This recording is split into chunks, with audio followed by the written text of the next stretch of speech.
president, I had asked you guys sometimes last year to pray for him. And again this year, I came out with the same request. Now this is my third warning. I'm kindly requesting the former president of this country to seek for a man of God to pray for you. Seek for a true man of God to pray for you so that Jehovah can increase your days.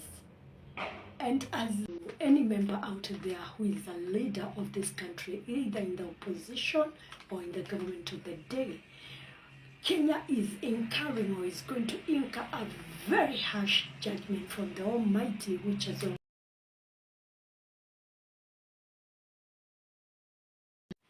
Hi beautiful souls, you good? I'm also good. Now, today I have 4 prophecies. As you head to your places of worship, I stand as a minister of gospel and I take authority as a prophet of God with my anointing to deliver these 4 prophecies.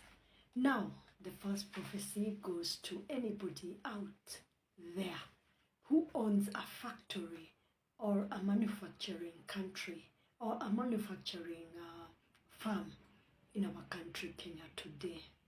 I want to address you.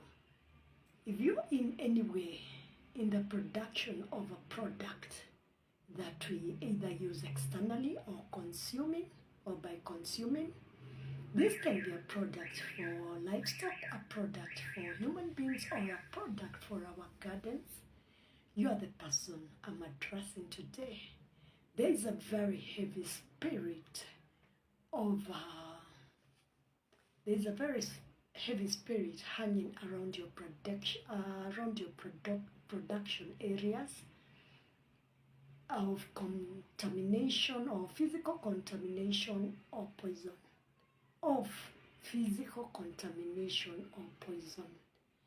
What am I talking about? I want you to be on the lookout and be very, very vigilant with your personnel. In today's very harsh economic times, some of your personnel are going to be compromised with a hefty cash token to either poison or contaminate your products. And when they go out there to the public, they'll cause the loss of masses of mass deaths or ill health that will see you being sued or put into very harsh consequences. Are we together?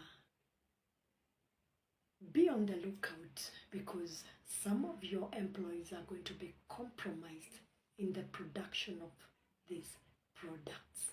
Anybody who owns a manufacturing farm or a factory out there, be extra careful. The second prophecy goes to our former president. I had asked you guys sometimes last year to pray for him. And again this year, I came out with the same request. Now this is my third warning. I'm kindly requesting the former president of this country to seek for a man of God to pray for you. Seek for a true man of God to pray for you so that Jehovah can increase your days. And as he prays for you, take your mother, the ex-first lady of this country, along with you. Are we together? Kindly look for a man of God to pray for you and pray for your mother as well. My third prophecy goes to the family of a VIP in this country. This is also my third warning to you. I had given it some times back, again this year, and this is my last warning. I had told you, you are the family of a deceased person. I had told you that some authorities will come with a very hefty cash token to silence, to buy your silence. And I told you guys not not to abet, not to accept. But again, I'm here to warn you, come out and confess or shout out so that justice for the deceased and for the whole family can be seen. If you don't, there are dire consequences to your whole family. This is my last warning to you. Now, my fourth prophecy goes to any member out there who is a leader of this country, either in the opposition or in the government of the day. Kenya is incurring or is going to incur a very harsh judgment from the Almighty, which has already started because of you refusing to turn back to the Almighty. We are being judged harshly, and this is going to bite into each and every one of us. Everyone is going to suffer the consequences. Every citizen of Kenya will suffer in one way or the other. Why is Jehovah judging you harshly? It's because of 7 things, and I'm going to start with the first one, pride. Pride is when you elevate yourselves above others, as in Luke 18, verse 11, and feel you are entitled to everything you want because of your leadership position. Number 2 is gossip. Gossip spreads like bushfire under the guise of rallies and sharing concerns, as is seen in Proverbs 16, verse 28. This creates a lot of division and dishonors the Almighty. Third one is hypocrisy. Hypocrisy is when you say one thing and mean another. You are like grapes that are beautiful on the outside, but full of dead bones and dirt in the inside. Act righteous in public, but harbor a lot of secret sins in private, as seen in Matthew 23, verse 27. The fourth one is legalism.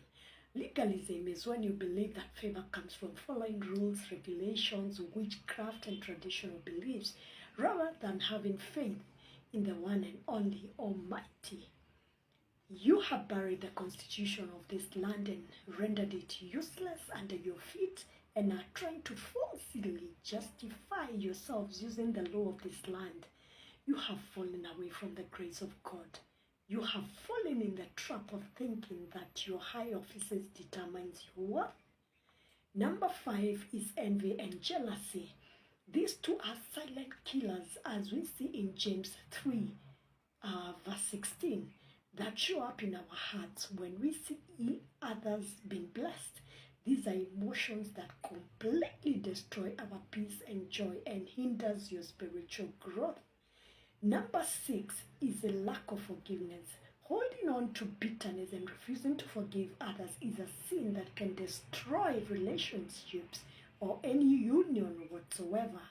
Choosing forgiveness, on the other hand, even when it's difficult, is good, not only for the people you're forgiving, but also for your own peace. Let go and watch God heal your hearts.